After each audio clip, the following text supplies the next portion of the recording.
Kali ini kita akan belajar studi kata dalam bahasa Ibrani, kata-kata yang terdapat di dalam Alkitab Perjanjian Lama. Kata yang akan kita pelajari kali ini adalah kata cakan yang dieja sebagai saukan, yang merupakan salah satu kata yang unik karena semua kata yang berakar kata saukan dalam bahasa Ibrani tidak terlalu banyak ditulis, tetapi memiliki arti yang sangat dalam dan sangat luas. Akar kata saukan setidaknya muncul 18 kali di dalam kitab Perjanjian Lama. Kata saukan ini tersebar di dalam 8 kitab dari 16 ayat. 8 kitab yang mencatat kata-kata yang berakar kata sakan ini adalah Kitab Keluaran, Kitab Bilangan, Kitab 1 Raja-Raja, Kitab 2 Tawarik, Kitab Ayub, Kitab Mazmur, Kitab Pengkhotbah, dan Kitab Yesaya. Kata saukan memiliki 3 arti utama. Yang pertama, kata saukan ini diartikan sebagai profit, menjadi berguna, dan diartikan sebagai layanan atau sebagai keuntungan agar seseorang dapat memperoleh manfaat darinya. Yang kedua, kata saukan berarti bahaya. Kata ini hanya muncul sekali di dalam Kitab Pengkhotbah pasal yang ke-10 ayat yang ke-9. Arti yang ketiga, kata saukan berarti menjadi miskin. Kata yang diterjemahkan miskin ini hanya sekali muncul di dalam Kitab Yesaya pasal yang ke-40 ayat yang ke-20. Selain dari ketiga arti di atas, kata saukan juga menurunkan turunan kata lain yaitu miskenot yang berarti gudang atau penyimpanan. Miskenot menunjuk kepada tempat pelayanan khususnya kota penyimpanan, di mana Lembaga Alkitab Indonesia menerjemahkannya sebagai kota perbekalan.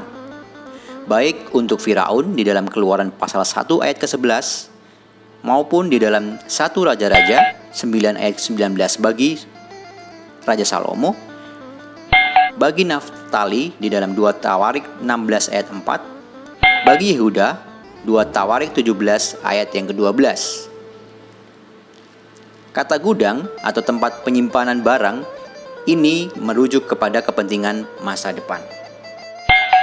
Akar kata dasar dari saukan yang berarti berguna ini dalam bentuk partisipal diartikan sebagai pelayan, menandai nama sebuah kantor pemerintahan yang penting yang tertulis di dalam Kitab Yesaya pasal yang ke-22 ayat yang ke-15 diterjemahkan sebagai steward di dalam NIV. Kata ini merujuk kepada pelayan atau jabatan seorang yang mengurus suatu jabatan tertentu, di mana Alkitab Lembaga Indonesia menerjemahkan sebagai kepala istana. Kata-kata ini dikenal terutama di daerah di Semit Barat Laut. Kata ini juga merujuk kepada kata benda sochen, ditemukan di dalam Yesaya tadi ayat yang ke-22 ayat 15, dan juga sebagai sochenet di dalam Kitab 1 Raja-Raja pasal yang ke-1 ayat yang ke-2 dan ke-4. Biasanya diterjemahkan di sana sebagai pelayan atau petugas. Dalam bahasa Ibrani modern, sochen berarti adalah agen. Kata ini juga didefinisikan sebagai menghuni atau berdiam. Para ahli mengatakan bahwa kata ini kemungkinan besar diserap dari bahasa Akadia, maskanu yang berarti gudang, atau dari kata sakanu yang berarti meletakkan, menyimpan, yang terkait dengan bahasa Ibrani sakan yang berarti dia tinggal atau tempat tinggal. Mereka yang tinggal dengan siapapun di rumah yang sama menjadi akrab dengannya. Mereka bergaul dengannya. Ini seperti ditunjukkan perempuan-perempuan yang melayani Daud di masa tuanya, bahwa perempuan itu melayani dan merawat Daud. Akar kata saukan juga dapat dilihat dengan baik di dalam diskusi Ayub atau percakapan Ayub dengan sahabat-sahabatnya. Elifas menuduh Ayub di dalam Ayub pasal yang ke-15 ayat yang ketiga mengucapkan kata-kata yang tidak berguna.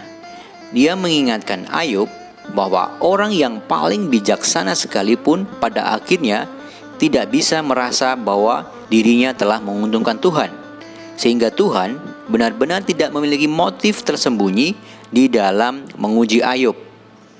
Namun demikian, tindakan bijak untuk kehidupan yang baik dan damai adalah menempatkan diri di dalam pelayanan kepada Tuhan, di mana di dalam Ayub pasal yang ke-22 ayat yang ke-21, Lembaga Alkitab Indonesia menerjemahkan sebagai berlakulah ramah dan NIV menerjemahkan sebagai submit, yang artinya adalah menyerahkan ataupun mengajukan.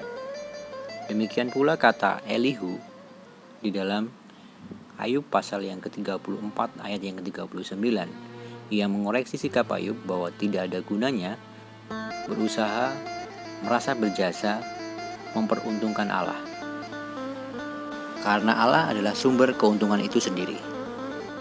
Kata saukan juga memungkinkan adanya berbagai corak makna yang lain seperti pemeliharaan Tuhan terhadap orang yang beriman.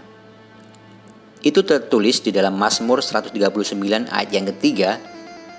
Kata hiskantah diterjemahkan NIV menjadi familiar dan Lembaga Alkitab Indonesia menerjemahkannya maklumi atau memaklumi, yang berarti bahwa Allah mengetahui rencana, jalan, apa yang akan dilalui oleh semua umatnya, dan ia memelihara umatnya sedemikian rupa, sehingga ia tahu apa yang akan dialami dan bagaimana cara ia memelihara umatnya. Kata ini juga muncul di dalam konteks di mana keledai Bileam protes bahwa ia tidak pernah sekalipun mengejek tuannya. Ini merujuk kepada suatu kebiasaan, habit, atau LAI menerjemahkan sebagai pernah. King James menerjemahkan sebagai cenderung, atau juga menunjuk kepada untuk digunakan hal yang biasa, menunjukkan penggunaan atau kebiasaan, dan menunjuk kepada suatu keselarasan. Kata saukan yang berarti bahaya muncul di dalam kitab Pengkhotbah satu-satunya di seluruh Alkitab Perjanjian Lama, yaitu di dalam Pengkhotbah pasal yang ke-10 ayat yang ke-9, yang ada di dalam konteks bahayanya tukang kayu di dalam menebang pohon. Kata ini muncul sebagai kata kerja di dalam bentuk stem nifal yang berarti akan dirugikan. Kata ini tidak sering muncul di dalam Perjanjian Lama, tetapi justru sering muncul di dalam bahasa Ibrani Rabbinik atau yang kita sebut sebagai Midrash dan Targum, di mana di dalam mereka diartikan sebagai menjadi bingung, putus asa, berada dalam bahaya, disesatkan, bahkan terkena bahaya. Kita telah mendengarkan penjelasan dari kata saukan. Kita akan simpulkan kedalaman makna dari kata saukan yang dapat disimpulkan melalui Ayub pasal yang ke-22 ayat yang ke-21. Kata saukan yang muncul dalam Ayub pasal 22 ayat yang ke-21 ada dalam kalimat imperatif atau kalimat perintah, sebuah anjuran yang sangat penting bagi manusia. Allah merupakan sumber keuntungan. Dia adalah sang pemelihara dan pengatur hidup kita. Dia mengetahui rancangan dan jalan hidup kita.